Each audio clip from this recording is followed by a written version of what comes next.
are so frustrating. I was freaking 2 minutes into this talk. This is why Steven Crowder can't be the host and the technical side of his company. Some guy saying that on one of my comments. He's like, oh, well, fucking Steven shouldn't work for anybody then. Well, some fucking hired man to try to do all of this shit by yourself. And if you were as big as Steven is with fucking employees and all that shit, impossible. You can't do both. You fucking morons. That's why Ben Shapiro doesn't run the Daily Wire. He's got that fucking other Jew that does it with him. I'm sorry, not Jew. Edomite. Because that's what they both are. Don't fucking be confused. Anyway. So here's 3 questions that you should ask your church to know if you're going to make the end times. Or if your church will make the end times. Because there's no guarantee that we are in the end times. It seems like it. But it could be 50 years away. Anyway, number 1, how old do you think the earth is? If your church is putting in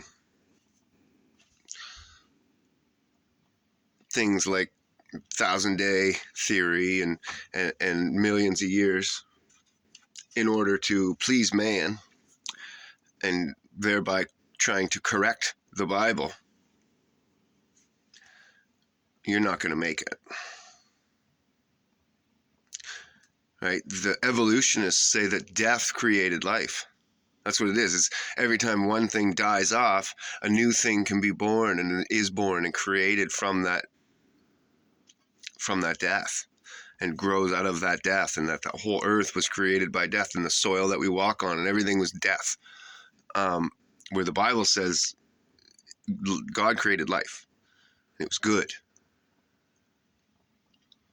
He didn't need billions and billions of years of death to stand on to be good. That would be bad.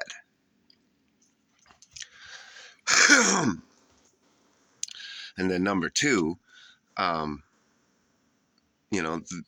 they go on and on about the geologic time scale.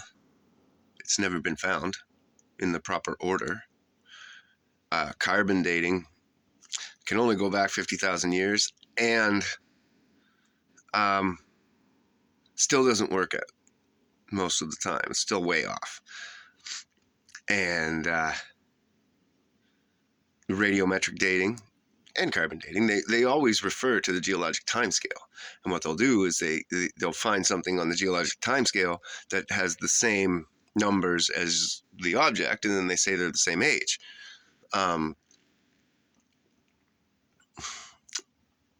But the geologic time scale isn't anything. It's never been found in the right order. So, and we find it all the time. We find layers in the earth, but they're always different orders. There's never the same order. There's never like a pattern or a fucking sequence to it. It's always just random, which that's what a flood would do.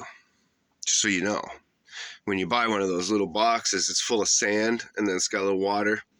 Well, it's full of water and it's got sand in it, but you got room to shake it up, and then you let the sand settle, and it's all different colored sand, and it'll make different patterns and pictures in the colored sand. And then you shake it again, and it'll all layer different again. And then you shake it again, and it all layers different again.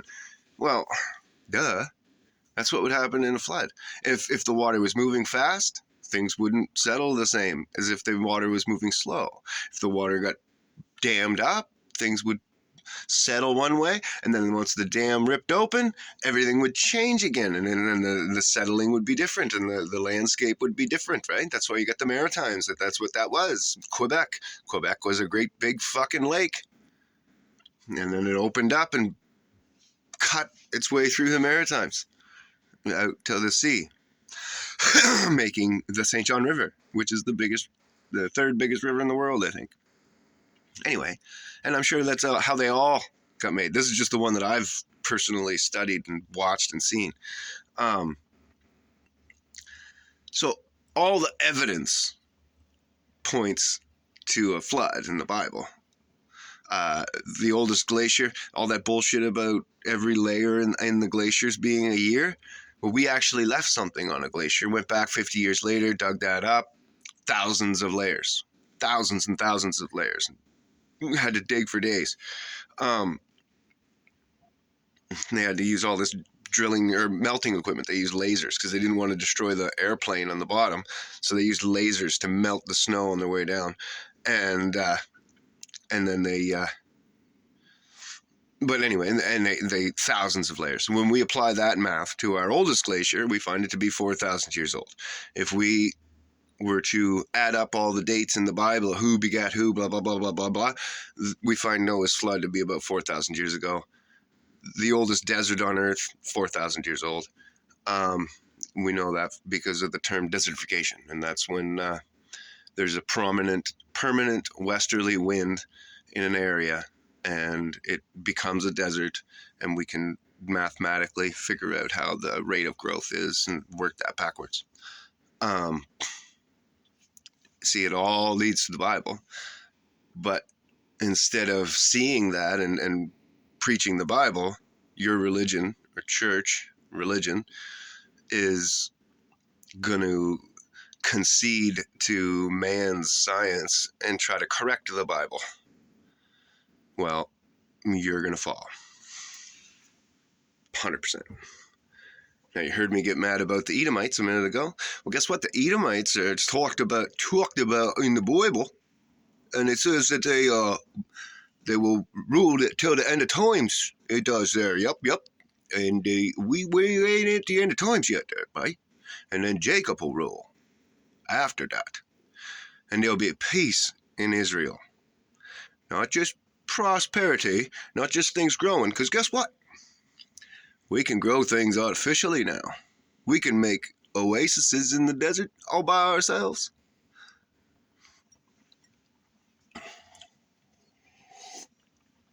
We know how to pump in water and stuff. So it's not the greenness of Israel that matters. It's the political peace that should be there, and it ain't.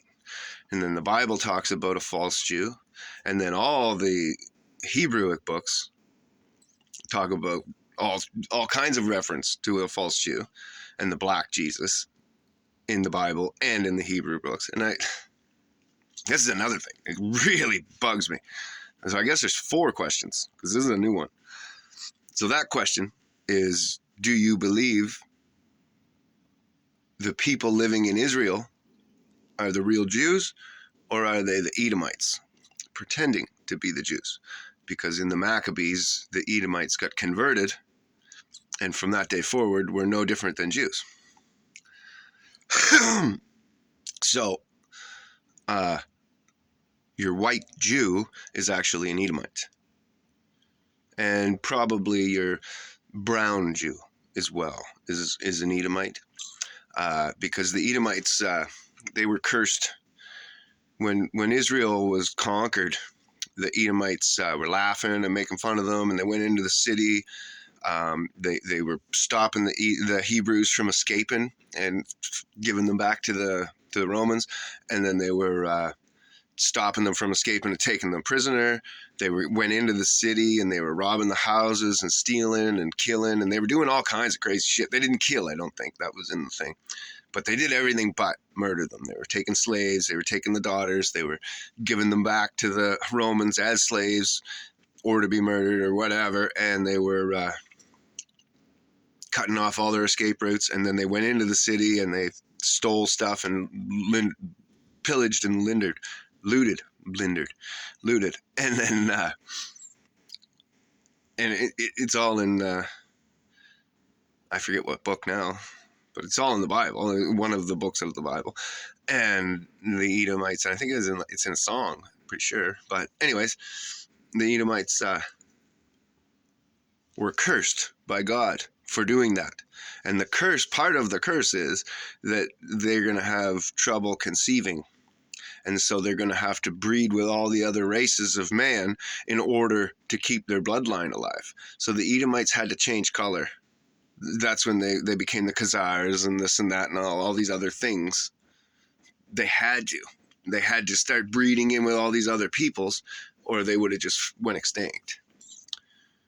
So, sorry about your luck.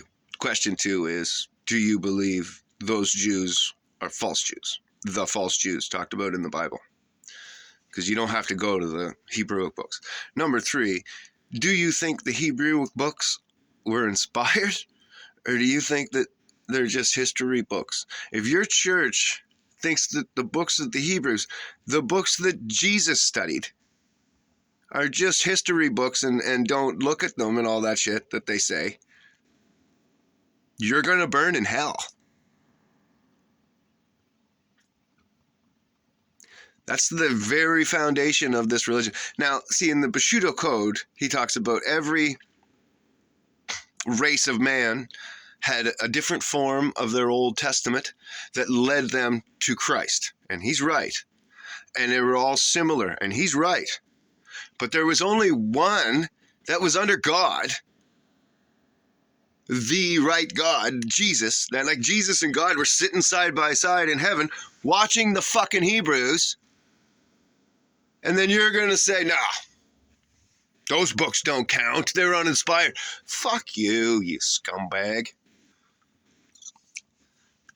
And then the Bible has been fucking Satan's number one task to destroy. I actually think that the end times have, like a huge part of the end times being when they happen is because God said, I'll protect the Bible. Satan's attacking it. God's protecting it. His protection's going to wear out at some point because he's not here physically. He's not reaching down and stopping Satan. His deal is that he won't interfere with the day-to-day. If he did, then we wouldn't have free will. He'd be our government. He's God. He says, no, I'm going to stay hands off. Now, I'll leave some blessing ways for you to be blessed that I can actually interact a little bit with. But for the most part, I'm not interacting with that. I don't touch it. But I'll protect the Bible. I'm going to put this spell on the Bible that it cannot be destroyed. But Satan manipulates the language and takes out books and shrinks it down and all this stuff so that but it's down to the minimalist, but it's still enough there that it can lead you to God still. But I think that the end times is because it's getting so defeated that he has to end it because he said he'd protect the Bible until the end, and then he can't protect the Bible anymore, so he has to come down and step in. Like, shit, okay, well, the Bible, I said I'd protect it forever, and now I can't. So I'm going to open up earth, step in, and protect the Bible. You can close her back up again. So to say that the Hebrewic books are uninspired, the Bible refers to them. The Bible was written about those books. And those people. And by those people, in a lot of cases. Like Jasher. All the Maccabee brothers. Ugh, so frustrating. So anyway, if your church is denying the Hebrewic books, you're going straight to hell. You're going to fall. That's question 3, right? So question 1, age of the earth. Question 2, the Jews, do you believe they're real? Question 3, the books of the Jews, do you believe they're real? Question 4, cosmology. Do you believe we're on a flying space ball shooting through time and space or whatever? Or do you believe God? That the earth's immovable, sits on pillars, has a foundation, not a core, that the sun rotates around the earth, that when he stopped the day and stopped the time, he stopped the sun. When he wanted to move time backwards, he moved the sun backwards. He didn't move the earth, right? If your teachings are the opposite of the Bible completely, then that's from Satan, dummies.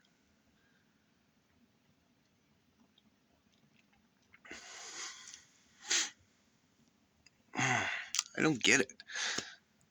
How could you call yourself a Christian and go on about faith and God and all this other stuff and then concede to that? Deny the Bible. You're not a Christian. And you're not going to make it. You would have made it in the 70s or the 80s or whatever. Different times, right? But you're not going to make it in the end times. There's no way. Not even a chance. And even in the 70s and the 80s and stuff, probably a lot of the preachers that led these churches didn't make it. Like a lot of their people did. They were just fooled, right? They went into, they had the best of intentions and the best of faith that they could have had with the information that they were given. Now, God tells us to show ourselves approval, right? So you guys should be going out above your preachers, especially if they're talking this kind of shit and saying, no, I should, you're saying the opposite of what God's saying. So I'm going to move on from you and find somebody who's talking about God, Jesus and the Bible, and not denying any part of it, not manipulating any part of it, not changing any part of it or anything like that to, better suit man. No. Call every man a liar before God. That statement means that before you call God a liar or think that God's mistaken, any man who says different is the liar. God doesn't lie. God's not a man that he should lie. Men are liars. Men lie. Fuck. You've been lied to by your mom, by your dad, by your siblings, by your spouses, by your aunts, by your uncles, by your best friends, by everybody you fucking know has lied to you at some point in the time that you've known them. Maybe just a little lie or whatever. In some cases, maybe like, oh yeah, that sure looks great on you or whatever. But they've all lied to you in some way, shape, or form. But God does not lie. And to fucking pin him as a liar because of some man, you're going straight to hell. I don't even have to shake you. Because that's what I'd feel like doing. Like if you were standing there, just shake the shit out of you. Wake the fuck up. Right? Like some passed out drunk at the bar. So, anyhow, if your church and you can't answer these questions in the affirmative, you're not going to do it. You're not going to make the end times. You're not going to make the cut. Or at the very least, the kids that you put into those churches aren't going to make the cut. That being said, we need a better church. There's the School of the Hebrews, and they're really, really, really, really, really super duper close to being 100% Bible. And they are 100% Bible. There's no doubt about it. Flat earth and all. But they want reparations.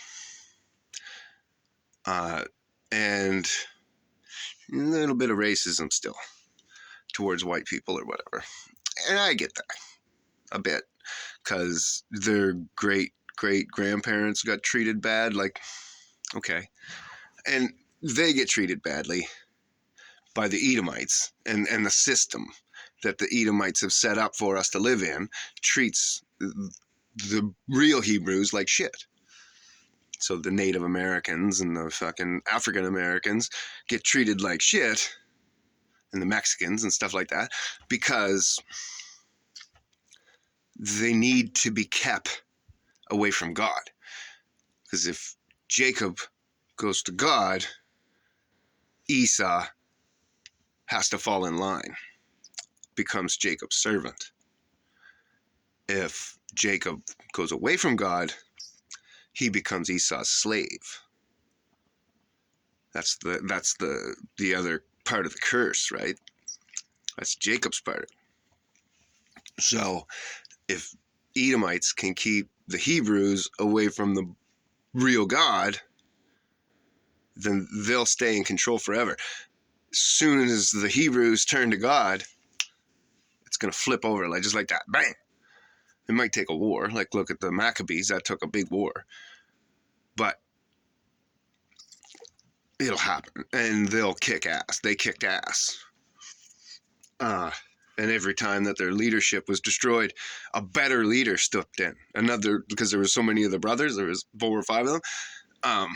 When the time it got to Simon, the youngest, he was the diplomat that was behind all the other brothers, pulling all the strings or whatever, diplomatically, while they were the fighters and the generals and the big guys. And so when it finally got down to him being the leader, I think it was Simon,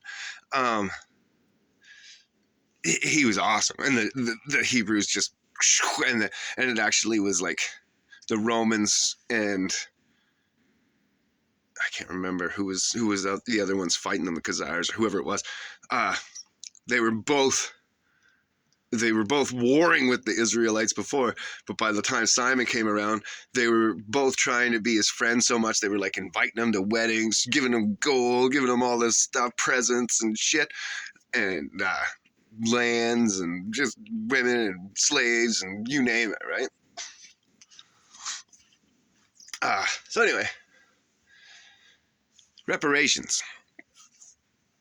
God is the father, and then Hebrews and Edomites are the sons, okay?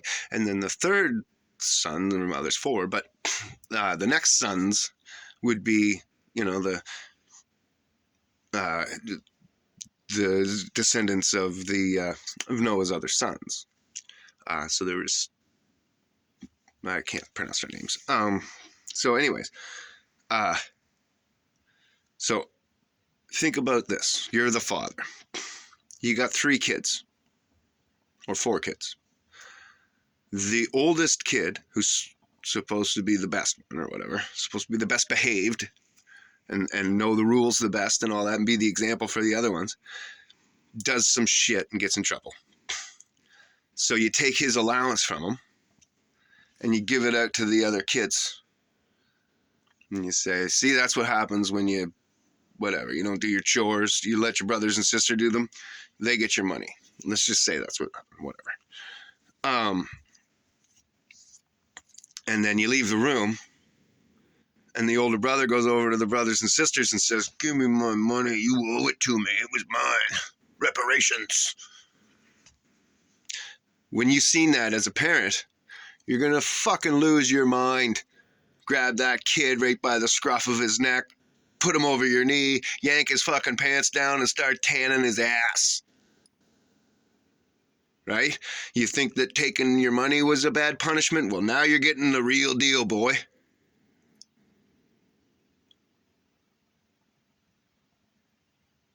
And you're asking for that?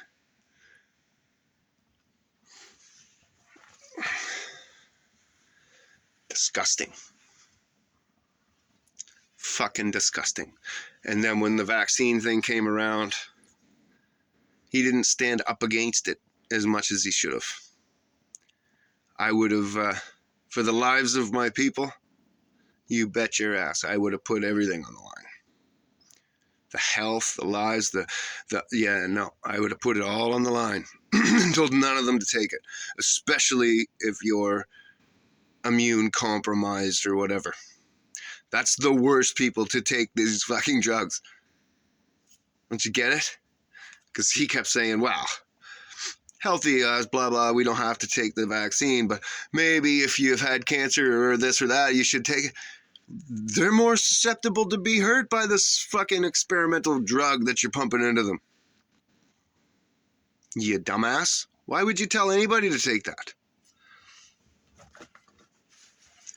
So that's what made me see that he's not as connected to God as he thinks. And then he's got all kinds of money. And that's always a bad sign too.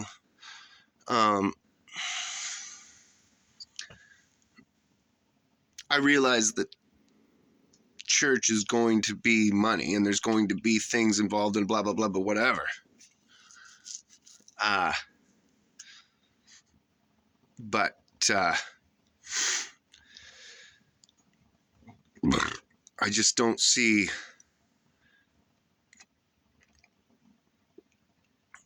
truly godly people being blessed financially in this world. Truly godly people in this world are being attacked by Satan constantly, and therefore are attacked financially as well. And I just don't see it with him, the financial attacks and stuff. So it's just a red flag. It's not like it's like, oh, you can't have money if you're going to, but it's a major red flag for me, right? Because, well, just in my own personal experience, I'll just go by that. I've changed in the last like 15 years. You wouldn't even know me from who I was before. You wouldn't know, if you watch my videos, who I was 15 years ago. You wouldn't even recognize that as being me. The things that I spoke about and talked about, not even close. Giving away all my possessions. God gave me this. I've had this command my whole life of, and I still haven't done it, of walking out on everything. Empty pockets, down the road, just go. I think I'll do it this summer on a bicycle. I don't know. I'd love to. I'm old and hurting, but we'll see. Anyway, finally, I learned who God is and what the call was. And I said, all right, I'm going to do it. And I gave away everything that I owned, moved into my fucking van, drove out into the woods and lived in the fucking woods. I came out and worked, but like slept and lived and ate and cooked and showered in the woods. I just had a little kiddie pool that I'd fill up with water, get it warm, and then I'd bath in that up at the top of the hill there in the woods. It's neat. It was very liberating being all naked out in the woods and stuff. Anyway. And then I got this van, which was nice, and I was still living in the woods, but it made it way better to live in the woods, let me say. And then he said, and then I got the call, which I shouldn't have done, where I got helped out by somebody and lived outside of the woods for the winter. Though it was cold. I would have froze to death if I had enough. So who knows? God might have been looking after me. I did it anyway. And then he said, okay, here's some money, go drive. And so I drove, got through Quebec and got into Ontario. Came here because my son was here, right? So I at least knew somebody, and basically immediately got a job and stuff. So then I was like, okay, well, God's telling me to stay here. And now I've been here for a year. But during all of that, I've set up businesses. I had a community garden. I had like body lotion business, mushroom business, grass plants, clones. Then I was doing carpentry, plumbing.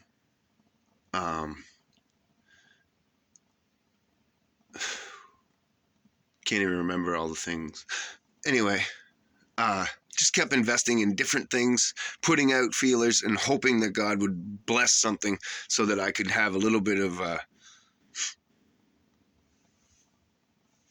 momentum moving forward, or whatever, something to give back to him, kind of thing. Like, give me a little something and I'll put it back into you, God. And the YouTube videos, that all started, doing all that, trying to talk to people and stuff like that. None of it, not one fucking thing. I work hard every fucking day and scrape by to just survive, just like everybody else or whatever. Educate myself right through the roof, know all this shit, don't matter. Now, not to say God doesn't look after me. I'm still looked after. I'm fine. I'm alive. I'm this and that, whatever. Like a bird or whatever, you know what I mean? I got to work every day to keep alive and fight to survive. But at the same time, I'm not eating. Like nothing's eating me, I guess, or whatever. I'm not dead, and I'm not like sucking somebody's cock for money on the fucking side of the road or whatever. So, things could definitely be worse. But that whole statement, things could be worse, is something that was made by Satanists to keep good people in line. Right? That's a threat. Look at the fucking conditions that we put the people in Africa in. I could put you into those fucking conditions too. So why don't you shut your fucking mouth and be happy where you're at? That's what they're saying.